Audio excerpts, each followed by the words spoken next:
Hello and welcome to another episode. We are your hosts. I am Sean Calhoun, and as usual, I have my lovely wife. I'm Christina Calhoun. And today we're going to be talking about what is the difference between a solo agent or agent working on a team. For those of you who are interested in maybe becoming a real estate agent, or if you are working with an agent and they say these terms, you'll kind of have a good understanding of what we're talking about.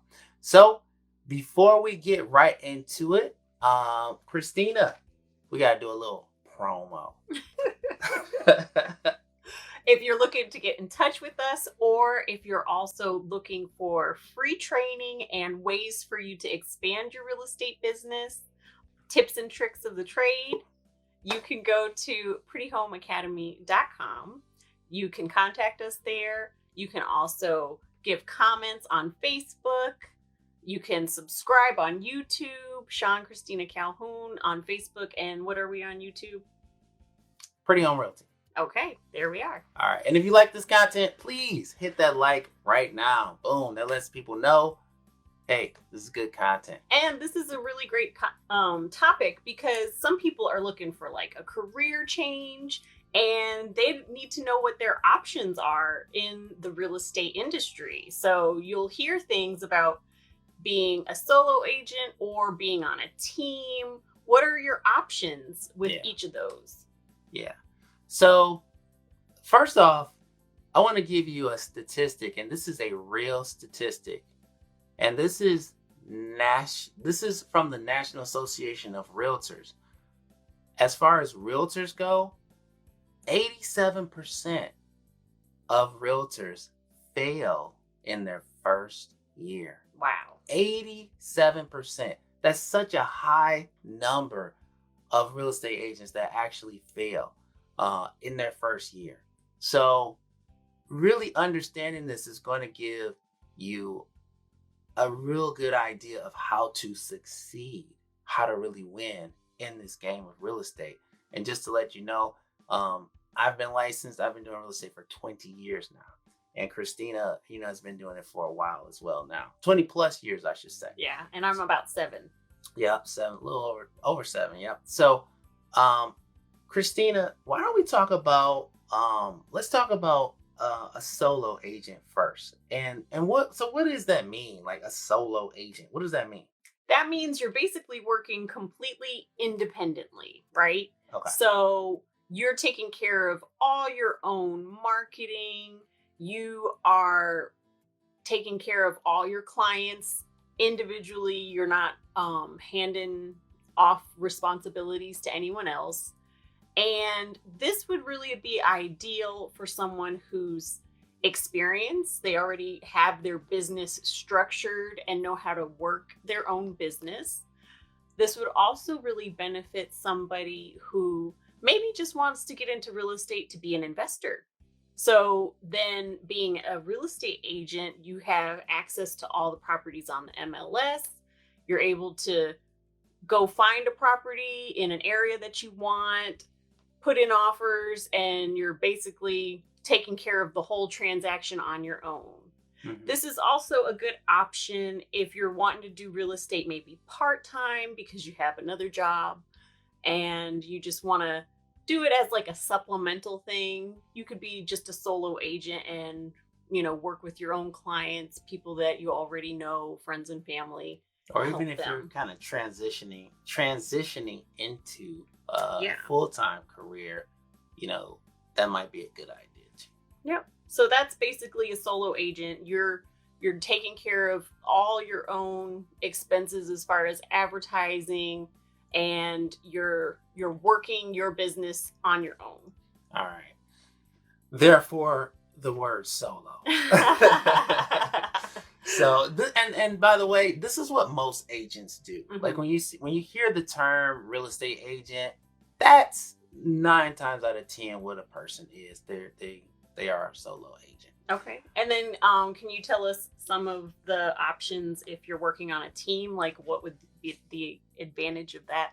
Well, before we'll get into that, the advantage and disadvantage, right? Mm-hmm. We'll get into that. But what is it, first of all? Yeah. Because we got to really define it, right?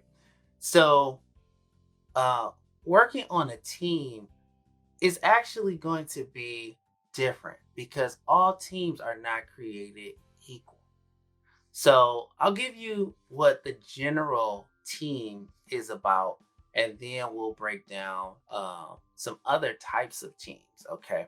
So, in general, when it comes to a team, that is instead of just being by yourself, there is a brokerage, or it could be an agent within the brokerage. And that agent normally has an overflow of leads. Okay. And because they have all of these extra leads, they don't want them to go to waste. So they'll hire some other agents, maybe in their office, to actually work with those extra leads. So you get these built-in leads so that you can, grow your business.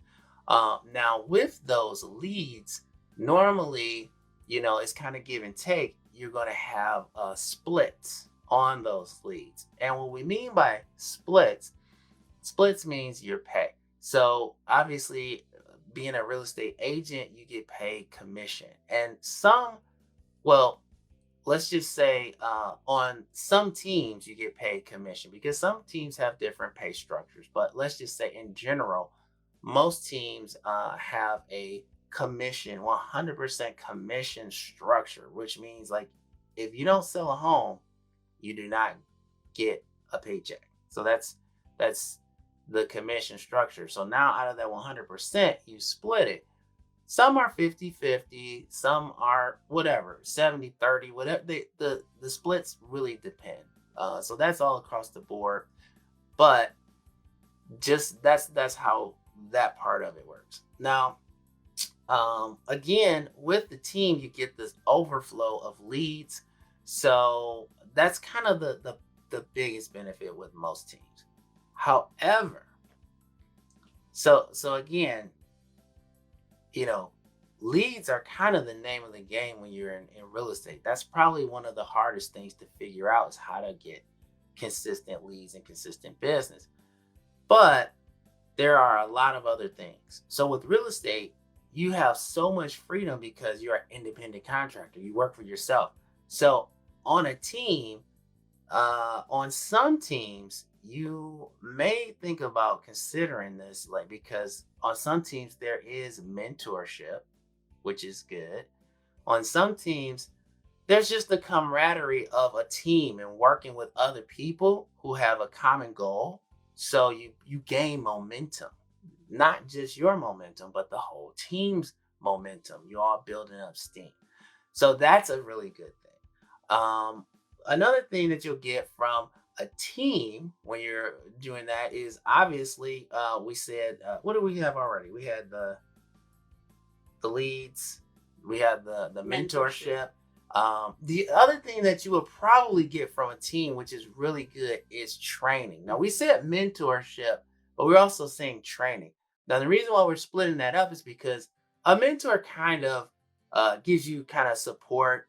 They're not there all the time. They might not tell you every word. Like, you also may need training. Like, what are the scripts that I need to kind of memorize, internalize, things that I need to say, learn, and do. Okay, so you get those things. And it's really more structured. So each person has a role. There's Yeah. probably going to be a transaction coordinator. There's probably going to be a buyer's agent specifically working with buyers. There may be multiple buyer's agents. That's true. And there could be a separate selling agent that does listings. Right. So everybody kind of benefits from this structure because they have their role and they know what to do. Yeah. And as a team member, you get to get really good at something. Yes. You might not stay in that role forever, but you get to kind of master something and go from there. But we've interviewed other agents who said the team structure was a little different. So this might not be like all inclusive to the team arrangement. Some teams literally just have you answering the phones. Yeah. So I'll give you a quick example. Like Christina said, there was a agent that we talked to recently, and she was excited because she wanted to be part of a team, and that's exactly what she said. They told her, okay, well, just answer the phones, and so she answered the phones whenever it rang, but it was other agents calling to speak to, like, she was basically the secretary, Hmm. and she wasn't getting actual leads from that, or very few. So that could be the case also. So all teams aren't created equal. Now there's another team. So I actually worked as both. I did the solo agent and the team structure. And so when I was on a team, I actually, they just gave me a phone, and when the phone rang, they said, like, just answer it. And most of the phone was ringing with actual potential customers, like leads, people calling wanting to see homes.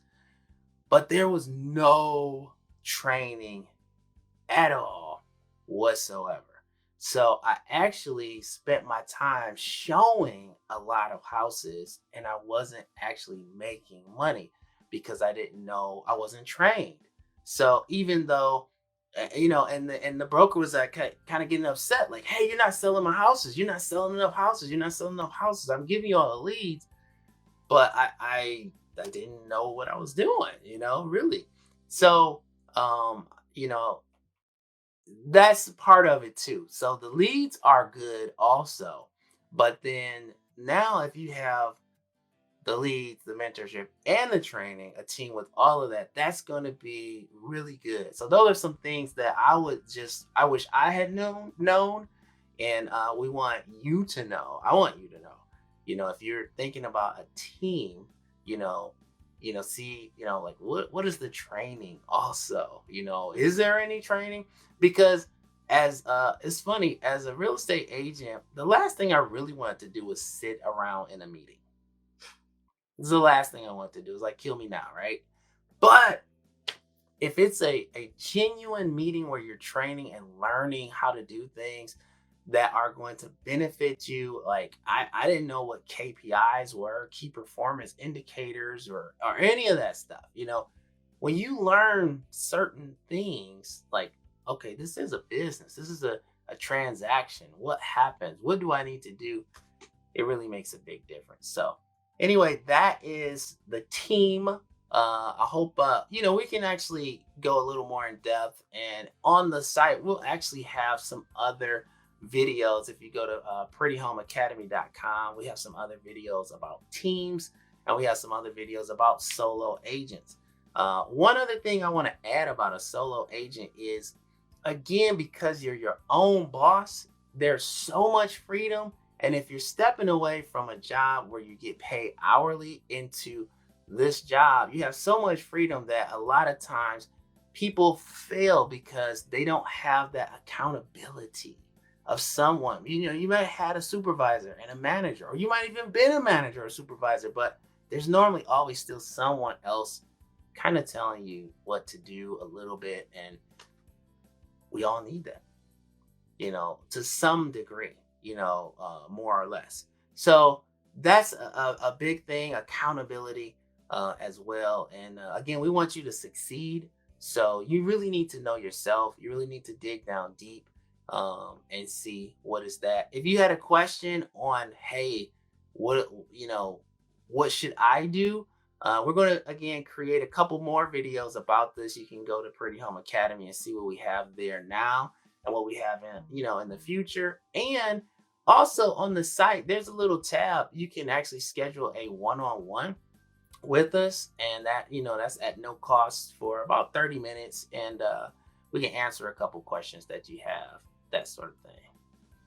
Great. All right. Hey, thanks everybody for watching, and I hope you've gotten some value for it. Again, if you like it, please hit that thumbs up, and we will see you on the next one. Take care.